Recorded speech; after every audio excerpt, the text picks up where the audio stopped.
నీవు నీ అయ్య చాటున రాజకీయాల్లోకొచ్చినోడివి. అయ్య పేరు చెప్పుకొని రాజకీయాల్లోకొచ్చినోడివి. రేవంత్ రెడ్డి అట్లా గాదు.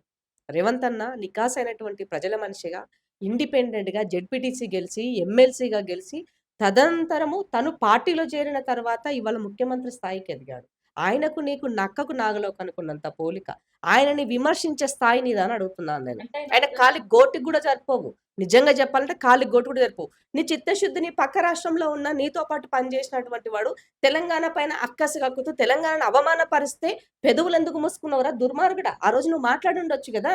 పార్లమెంటు సాక్షిగా నన్ను అవమానిస్తుంటే, తెలంగాణ అమరులను అవమానిస్తుంటే, ఆ రోజు నీ పదవుల కోసం పెదవులు మూసుకున్న నువ్వా రేవంత్ రెడ్డిని విమర్శించదని అడుగుతున్నాను నేను. ఇప్పుడు అందరికి ఈ రాష్ట్రంలో అందరూ ఎవరు గూడా ఆయన పేరు పెట్టి ఎవరు అరవింద్ అని ఎవరు అనరు ఆయన్ని. గుండు అనే పిలుస్తారు. ఆ గుండు మీద గుండుంది గానీ, ఆ గుండులో ఆలోచించే గుజ్జు లేనట్టుంది. అందుకనే తలతిక్క మాటలు మాట్లాడుతున్నా. నమస్తే. రేవంత్ రెడ్డిని ఉద్దేశించి నిజామాబాద్ ఎంపీ అరవింద్ చేసిన వ్యాఖ్యలు వివాదాస్పదంగా మారాయి.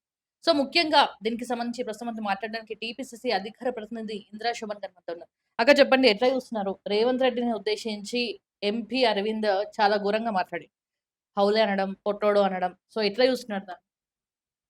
ఫస్ట్ ఆఫ్ ఆల్ అరవింద్‌కు అతను ఒక ప్రజాప్రతినిధి అనుకుంటున్నాడా? బీదీ రౌడీ అనుకుంటున్నాడా? గుండాయిజం చేయాలనుకోని ఇక రాజకీయాల్లోకొచ్చినాడా అన్నది స్పష్టం చేయాల్సిన అవసరం ఉంది.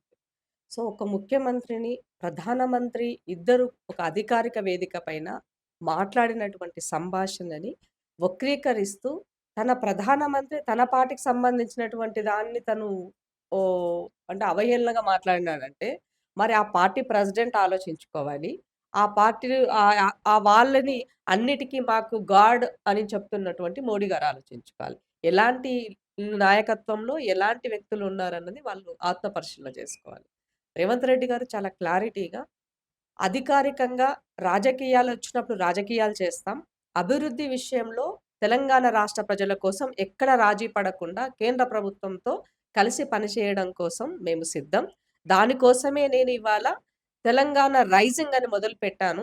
దీంట్లో 2034కి సంబంధించిన వరకి నేను 3 ట్రిలియన్ చేయడానికి నేను సిద్ధంగా ఉన్న. దానికి ప్రణాళికలు రచించాను, రెడీ చేశానని చెప్పారు. మరి కళ్ళున్న కబోదివా లేకపోతే కుసంస్కారమా అనేది, అహంకారం అనుకోవాలా? నీదేమనుకోవాలా? రేవంత్ రెడ్డిని ఇష్టమున్నట్టుగా ఆయన ఎటన్నా ఎప్పుడైనా ఎళ్ళిపోవచ్చు అనే విధంగా నా పార్టీ గురించి మాట్లాడే నైతిక హక్కు నీకెక్కడిదిరా బయ్! ఫస్ట్ నీ ఇంటి పంచాయతీ తీసుకో. నీ ఇంటి లొల్లి చూసుకో. నీవన్నదేమున్నదో చూసుకో. నీవు నీ అయ్య చాటున రాజకీయాల్లోకొచ్చినోడివి. అయ్య పేరు చెప్పుకొని రాజకీయాల్లోకొచ్చినోడివి. రేవంత్ రెడ్డి అట్లా గాదు.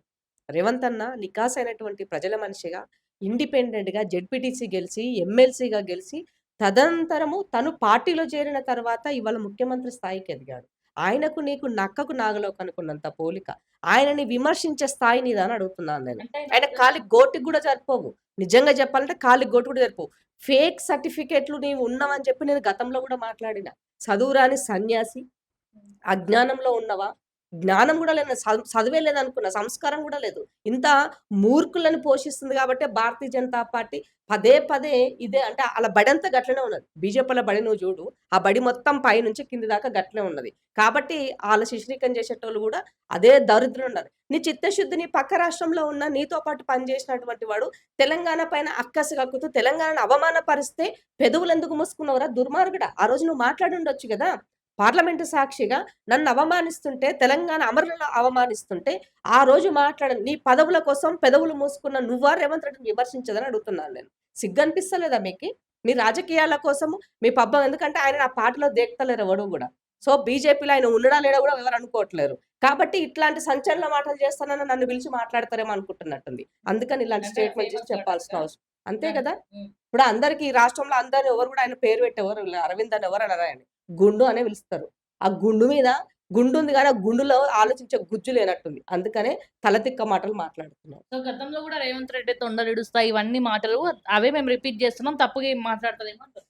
ఇప్పుడు మీకు దమ్ముంటే అభివృద్ధిలో పోటీ పడండి. మీకు దమ్ముంటే మీరు 8 మంది ఎంపీలున్నారు గదా! 8 పైసలు ఇప్పటిదాకా మీరు పట్టుకురాలే ఈ రాష్ట్రానికి.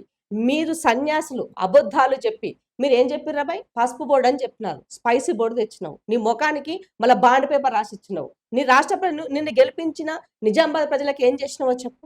ఆవాస్ యోజన కింద నీ నిజామాబాద్ జిల్లాకి ఎన్ని ఇండ్లు తెచ్చినావో చెప్పు. ప్రధానమంత్రి ఆవాస్ యోజన కింద. మీ మోకాలకి ఇప్పటి వరకు యూపీ హయాంలో ఇచ్చిన పింఛన్ ₹200 ఇప్పటిదాకా మీరు తగలబెడుతున్నారు కేంద్రం నుంచి. మీకు దమ్ముంటే పింఛన్ పెంచి చేపియండి. నీ చిత్తశుద్ధి అందులో చాటు. ఇప్పటి వరకి యూపీ హయాం 2012 అండ్ 13లో మేము ఇచ్చినటువంటి ₹200 పెన్షన్‌ని ఇవాళ రాష్ట్ర ప్రజలకు ₹200 ఇస్తున్నారు మీరు.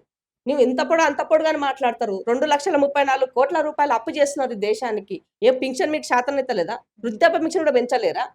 మీ మీ మీ యొక్క కాన్సంట్రేషన్‌ని, మీ యొక్క తెలివిని, మీ యొక్క సమయాన్ని, మీ యొక్క శక్తిని దేశ ప్రజలకు ఇచ్చిన మాట నిలబెట్టుకోవడంలో ఏం చేస్తున్నామో ఆలోచించండి. నిజాం ప్రజలకు నువ్వు ఇచ్చిన మాటలో ఏం నిలబెట్టుకోనీకే నువ్వు ఏం చేయాలో దాని గురించి ఆలోచించు. రేవంత్ రెడ్డి నికాస్ అయినటువంటి వ్యక్తి కాబట్టే, ఇవాళ కలేజా ఉన్నటువంటి వాడు కాబట్టే, దమ్మున్నోడు కాబట్టే ఇవాళ పీసీసీ ప్రెసిడెంట్‌గా తనేంటో ప్రూవ్ చేసుకున్నాడు. ముఖ్యమంత్రిగా కూడా తనేంటో ప్రూవ్ చేసుకుంటున్నాడు.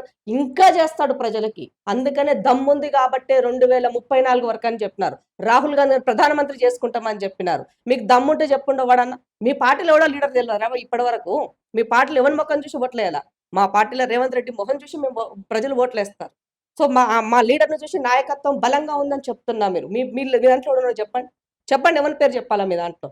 మీకు నాయకత్వమే దిక్కు లేదు. పదే పదే వచ్చి రేవంత్ రెడ్డి మీద ఏడ్చి సస్తే ఏం పుడుతది మీకు రోగం? ఒక ఇంటర్వ్యూలో రేవంత్ రెడ్డి చెప్పడం జరిగింది. 2032లో కూడా నేనే సీఎం అవుతా. ఖచ్చితంగా 3 సార్లు నేనే సీఎం అవుతా. ఆ తర్వాత నేను కమ్మన్నా కూడా నేను గాను అని చెప్పేసి చెప్పడం జరిగింది. దీనికి సంబంధించి ఇప్పుడే లాస్ట్ మళ్ళీ గాడు అని చెప్పేసి వేరే టోన్‌లో కూడా చెప్పడం జరిగింది అరవింద్.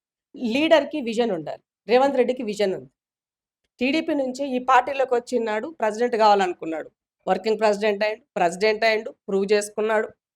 ప్రజల్ని మెప్పించిండు. అధికారం తెచ్చిండు. ముఖ్యమంత్రి అయ్యిండు. సో, ముఖ్యమంత్రి అయినాక తను ఒక ప్రణాళిక రచించుకున్నాడు. ఈ రాష్ట్రానికి నేనేం చేయాలి?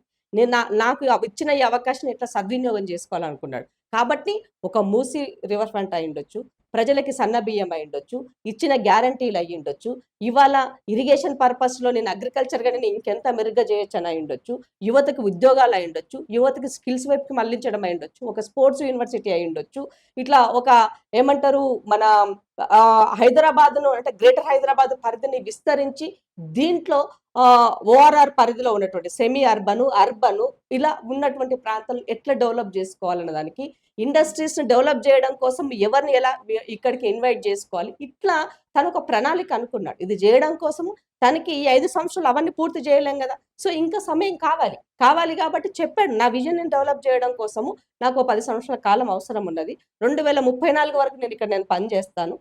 మా రాహుల్ గాంధీ గారు ప్రధానమంత్రి నెక్స్ట్ 2029లో చేసుకుంటాం. ఆ తర్వాత నెక్స్ట్ రాహుల్ గాంధీ గారు నాకు ఏ పదవి ఇచ్చినా నేను చేయడానికి సిద్ధంగా ఉన్నా. 34 తర్వాత 100% సీట్లు గెలిపించినాక కూడా ఈ రాష్ట్రంలో నేను ముఖ్యమంత్రిగా పనిచేయనని చెప్పారు. అది హుందాతనము.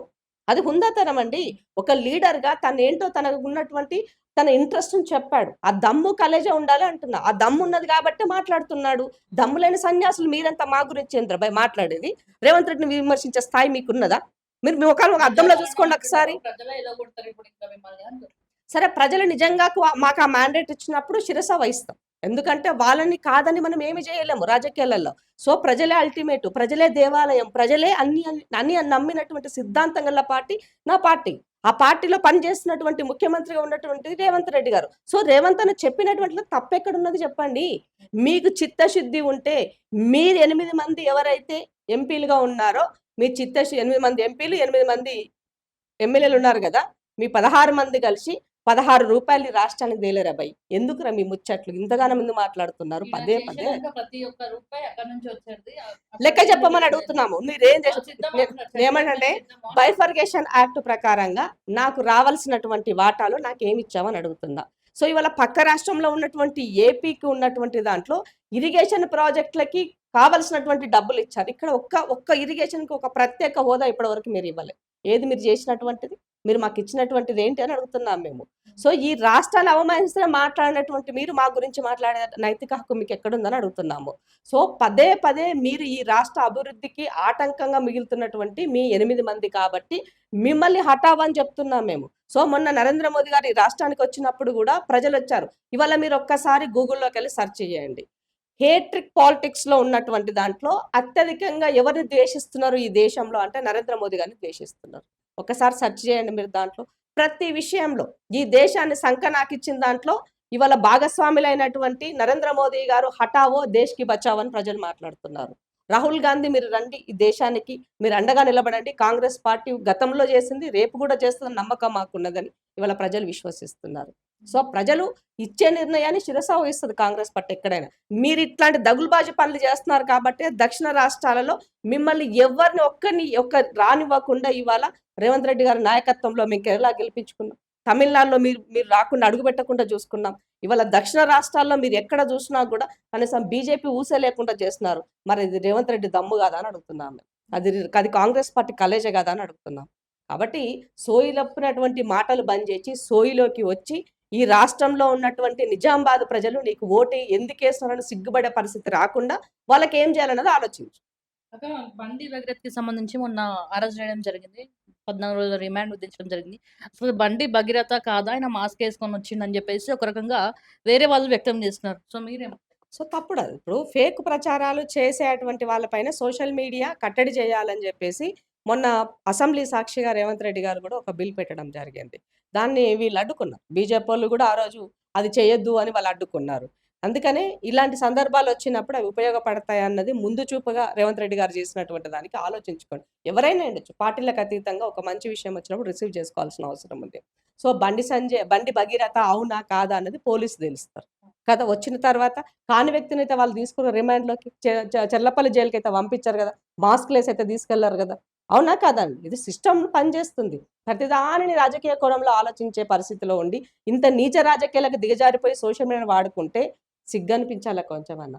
చాలా మంది చూస్తున్నాను బీఆర్ఎస్‌ోళ్ళు తెగ ఎగిసి పడతా ఉన్నారు. బండి సంజయ్‌ని రిజైన్ చేయమని అడుగుతున్నారు.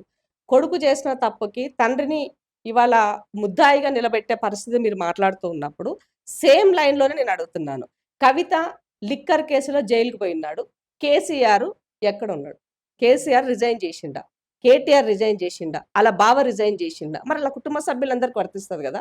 మీరు రిజైన్ చేసి మీరు పాటించి పక్కో పార్టోడాను ఇంకోడు అయ్యుండొచ్చు వాడి గురించి మీరు మాట్లాడండి. ఆ కేసు వేరు. ఈ కేసు ఒక ఏ అమ్మాయికి కేసన్నా గాని లిక్కర్ కేస్ అంటే ఎంత దరిద్రమైన కేసో తెలవదా? ఒక ఆడబిడ్డ లిక్కర్ కేస్‌లో ఇరికింది అనంటే తెలంగాణ ఆడబిడ్డలకు అవమానం అన్న సంగతి మీకు అర్థం కాకుండిందా? ఇప్పుడొచ్చింది. ఇప్పుడు ఆ పిల్లగాడు కూడా ప్రూవ్ అయిన తర్వాతనే గదా! ఏం జరిగిందన్న దానికి ఎవరి తప్పుంది? ఎంత తప్పుంది? ఏ లెవెల్‌లో ఉంది అన్నది దానిని ఎంక్వైరీలో తేలుతాయి అన్ని విషయాలు. సో, నేనిప్పుడు ఎవరిని వెనకేయట్లేదు, ఏసుకురావట్లేదు. ఆమె తప్పు చేయలేదంటలేను, ఆయన తప్పు చేయలేదని మాట్లాడట్లేదు. చాలా మంది ఆ బ్యాచ్ కూడా ఒకటున్నది. ఇందిరా శోభన్ ఏదో పాజిటివ్‌గా మాట్లాడుతుంది. నేను వాస్తవాలు మాత్రమే మాట్లాడుతున్నాను.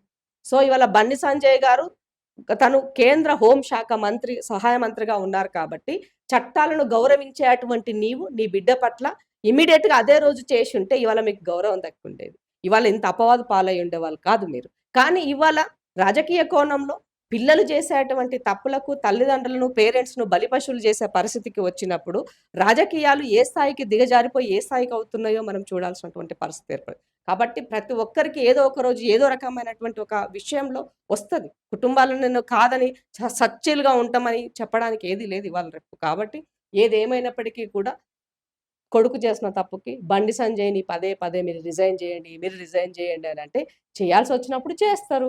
వాళ్ళ పార్టీ నిర్ణయం వాళ్ళు తీసుకుంటారు. చేయకపోతే వాళ్ళ పార్టీ నష్టపోతది. వాళ్ళ రకంగా ఉన్నట్టు ఏమిటో వాళ్ళు ఆలోచించుకుంటారు అంటే గదా! పది మీద అంటే ఉంటేనే శిక్షలు పడి మనము నీతులు మాట్లాడే ముందు దాన్ని ఫాలో అయ్యి మనం నీతులు చెప్పాలంటున్నాను నేను. ఇప్పుడు నేను ఇక్కడ ఎవ్వరికీ పార్టీలకు అతీతంగా నీతులు చెప్పేటప్పుడు మనం ఫాలో అయ్యి ఎదుటోడికి సూచనలు చేయాలని చెప్తున్నాను.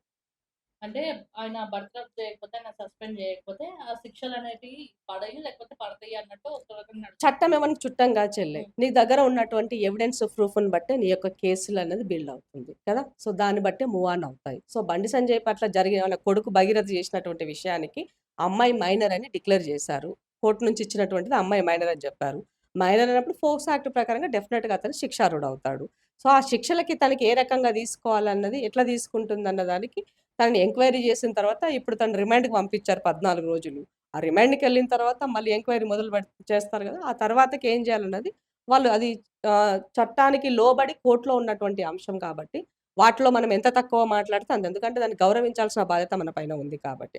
కానీ అల్టిమేట్‌గా పిల్లలు మాత్రం కేర్‌ఫుల్‌గా ఉండాలి. ఇది చాలా పెద్ద గుణపాఠం. రాజకీయాల్లో ఉన్నటువంటి అందరికీ గూడా పిల్లల పట్ల ఎలా ఉంటున్నారన్న దానికి ఇది ఒక గుణపాఠంగా మాత్రం ఒక మెసేజ్ ఇచ్చిన వాళ్ళుగా దీన్ని అలర్ట్‌గా ఉండడానికి మాత్రం ఇది పనికొస్తున్నటువంటి అంశం అని చెప్పాలి.